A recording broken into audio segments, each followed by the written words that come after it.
Hello मेरे प्यारे बच्चों, आपका स्वागत है अड्डा 24/7 के क्लास 9 एंड 10 यूट्यूब चैनल पे। बच्चों, अगर आप क्लास 9th के स्टूडेंट हो तो क्लास 9 एनसीईआरटी का जब आप सिलेबस देखोगे तो जो विज्ञान का सिलेबस है उसका आखिरी अध्याय क्या है? खाद्य संसाधनों में सुधार, यानी कि इंप्रूवमेंट इन फूड रिसोर्सेज। तो बच्चों, उसी अध्याय में जब आप पढ़ोगे तो एक छोटा सा टॉपिक आता है, वो है मधुमक्खी पालन, जिसको हम अंग्रेजी में क्या कहते हैं? एपीकल्चर। जी हाँ बच्चों, हम लोगों के लिए एक पैसे कमाने का एक और जरिया हो सकता है अगर हम मधुमक्खी पालन करें, है ना। तो जो किसान है वो खेती तो कर ही रहा है, लेकिन अगर खेती के साथ मधुमक्खी पालन भी करता है तो अतिरिक्त धन वो क्या कर सकता है? अर्ज कर सकता है, मतलब कमा सकता है ना बच्चों।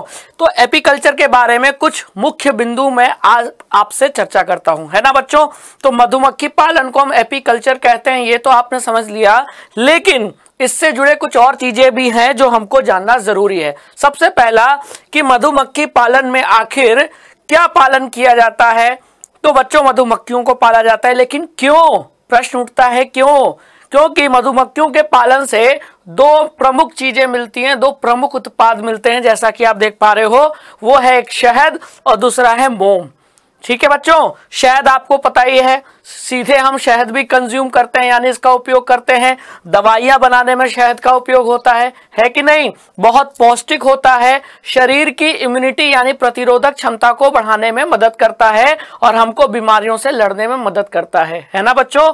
और साथ ही साथ मोम भी प्राप्त होता है मधुमक्खियों से, जिसका उपयोग मोमबत्ती बनाने में किया जाता है ना। कई सारी दवाइयां बनाने में किया जाता है, यहां तक कि क्रीम यानी ऑइंटमेंट भी बनाने के लिए इस मोम का इस्तेमाल किया जाता है। तो किसान मधुमक्खी पालन करके शहद और मोम प्राप्त कर सकता है, जिसको वो बेचेगा तो क्या मिलेगा? उसको पैसे मिलेंगे कि नहीं?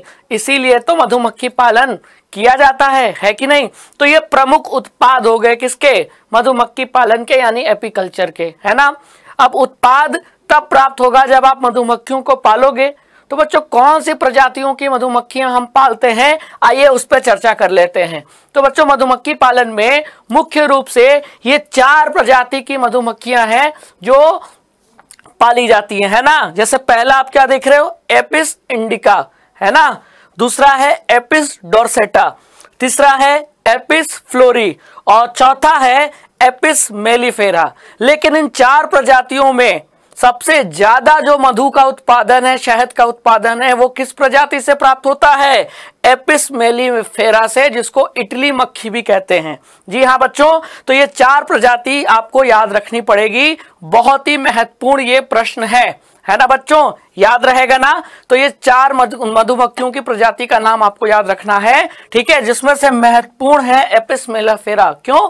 क्योंकि सबसे ज्यादा मधु का उत्पादन एपिस मेलिफेरा से हो सकता है, और जितना ज्यादा मधु उत्पादन होगा, शहद उत्पादन होगा, उतना इंसान पैसा कमा सकता है ना बच्चों।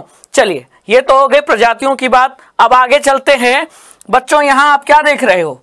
ये जो छोटे छोटे बक्से नजर आ रहे हैं ना, इसी बक्सों में तो मधुमक्खियों को पाला जाता है। जी हाँ, मधुमक्खी कई पेड़ पे छत्ता नहीं बनाती, वो प्राकृतिक रूप से होता है।